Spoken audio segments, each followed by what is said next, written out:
নিজেকে আন্তর্জাতিক সংঘাতের মীমাংসাকারী হিসেবে তুলে ধরে নোবেল শান্তি পুরস্কারের দাবিদার হিসেবে মার্কিন প্রেসিডেন্ট ডোনাল্ড ট্রাম্প বলেন, তাকে এই পুরস্কার দেওয়া না হলে সেটি হবে যুক্তরাষ্ট্রের জন্য একটি বড় অপমান। 30 সেপ্টেম্বর রাতে যুক্তরাষ্ট্রের শীর্ষ সামরিক কর্মকর্তাদের সঙ্গে আয়োজিত বৈঠকে ট্রাম্প বলেন, আমি নোবেল পুরস্কার পাবো? অবশ্যই না।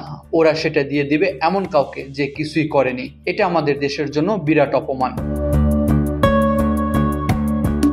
বৈঠকে ট্রাম্প বলেন, যুক্তরাষ্ট্র এখন এক ভিতরের যুদ্ধের মুখোমুখি, যার উৎস হলো অপরাধ বৃদ্ধি ও অভিবাসন সমস্যা। তিনি জানান, ডেমোক্র্যাট নিয়ন্ত্রিত শহরগুলোতে অপরাধ দমনে সামরিক বাহিনী ব্যবহারের পরিকল্পনা নেওয়া হয়েছে।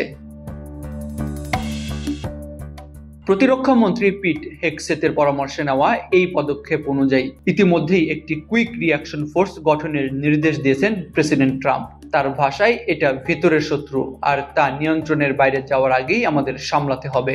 বক্তব্যের এক পর্যায়ে ট্রাম্প সংবাদ মাধ্যমের কঠোর সমালোচনা করেন। তিনি সাংবাদিকদের অসম্মানজনক ও ঘৃণ্য ব্যক্তি বলেও আখ্যায়িত করেন।